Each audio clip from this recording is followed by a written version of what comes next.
bersayap pelan-pelan. Gue lihat ke arah Reno, dan dari ekspresi mukanya, jelas banget kalau dia juga lagi nahan takut. Tapi anehnya, dia kayak udah terbiasa.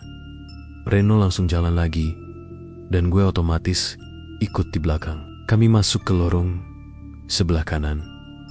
Lorong yang katanya menuju bagian paling lama dari rumah sakit ini. Lorongnya sempit, lampunya cuma nyala sebagian, dan sisanya mati total. Beberapa lampu bahkan kelap-kelip kayak mau putus. Setiap langkah kami ngebuat lantai berbunyi kriat, dan gema langkah kaki itu bikin suasana makin tegang. Gue gak tahan buat nanya, "Lo yakin masih aman lewat sini, Ren?" Daya cuma jawab pelan, "Kalau ada yang ngikut, jangan nengok." Gue diem, gak bisa jawab apa-apa. Kata-kata itu kayak langsung nancep di otak gue. Kalau ada yang ngikut, jangan nengok. Artinya, berarti sebelumnya dia udah pernah ngalamin. Kami terus jalan sambil sesekali ngelirik ke belakang. Walau sebenarnya gue udah takut buat nengok. Tapi perasaan kayak ada yang ngikutin itu makin lama makin kuat. Di ujung lorong ada satu ruangan dengan kaca besar di sebelah pintunya. Mungkin dulunya itu ruang observasi, tapi sekarang gelap total dan kacanya penuh debu.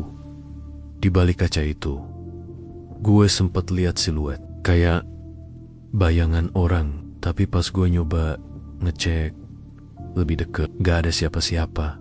Reno sempat berhenti di depan ruangan itu dan ngebuka pintu perlahan. Suara engsel pintu berderit keras dan udara dingin langsung keluar dari dalam. Gue ngerasa leher gue dingin, kayak ada yang tiup dari belakang. Tapi ruangan itu kosong, gak ada apa-apa selain kursi-kursi kayu yang udah lapuk dan satu ranjang lipat di pojokan yang kainnya udah robek-robek. Tiba-tiba dari belakang gue terdengar suara kecil, "Anakku." Q langsung nengok, tapi kosong. Gue lihat Reno yang langsung berdiri kaku. Dia pelan-pelan nutup pintu, terus jalan lagi, lebih cepat dari sebelumnya. Gue ngejar sambil nahan detak jantung yang makin gak karuan. "Lo denger tadi?" tanya gue. Dia gak jawab, tapi gue yakin dia juga denger. Suara itu jelas banget dan datang dari belakang gue. Gue bukan halu. Kami akhirnya sampai di ujung lorong yang ternyata cuma punya satu pintu besi tua. Di pintunya ada angka 13, ditulis pakai cat merah yang udah pudar, hampir kayak darah yang udah mengering. Di sekitar pintu ada bekas cakaran, banyak kayak bekas kuku yang nyakar tembok. Gue langsung merinding ngeliatnya. Reno berdiri di depan pintu itu, diem, tangannya gemetar pas ngeluarin kunci dari kantongnya. "Ini kamar Bu Sari?" tanya gue pelan. Dia ngangguk. "Iya, sejak dia hilang, kamar ini dikunci permanen. Tapi kadang kita dengar suara dari dalam. Lo pernah buka?" Sebilang waktu itu cuma mau bersihin, tapi yang masuk nggak keluar sama seperti sebelumnya. Gue diem, takut nanya lebih lanjut. Reno buka gemboknya pelan-pelan, dan saat pintunya kebuka, udara dingin banget langsung keluar. Lebih dingin dari AC manapun yang pernah gue rasain. Di dalam ruangan itu gelap, tapi gue bisa ngeliat dindingnya dipenuhi tulisan-tulisan pakai tangan, kayak ditulis pakai darah. Tulisan-tulisan itu gak beraturan, sebagian cuma coretan kasar, tapi beberapa bisa dibaca. Ada yang tulisannya, "Anakku, maafkan ibu," atau "Jangan ambil dia." Reno nyalain senter dari HP-nya. Cahayanya kecil, tapi cukup buat lihat isi ruangan. Lantainya penuh debu, dan ada boneka kecil di pojokan. Udah kotor banget. Kepalanya retak, matanya tinggal satu. Gue ngeliat pelen-pelen, dan di langit-langit ruangan ada bekas tangan, kayak cap tangan yang nempel di sana. Gak mungkin, kecuali ada yang jalan di atap.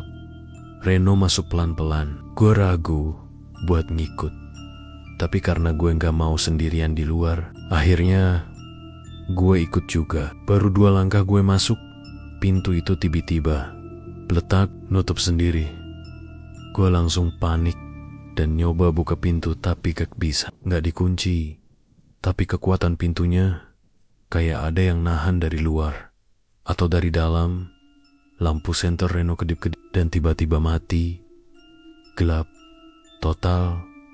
Gue cuma bisa dengar napas gue sendiri dan napas Reno yang mulai gak beraturan.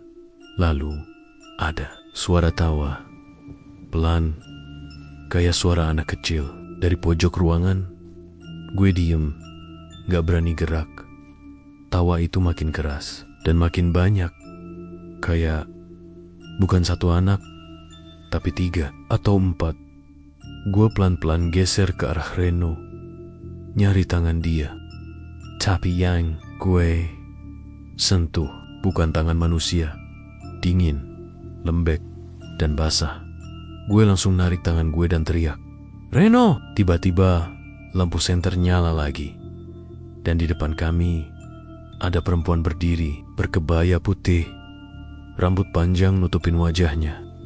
Kukinya gak napak tanah. Dia diem, gak gerak, tapi ada darah netes dari tangannya. Reno langsung narik gue dan buka pintu sekuat tenaga. Kali ini pintunya kebuka.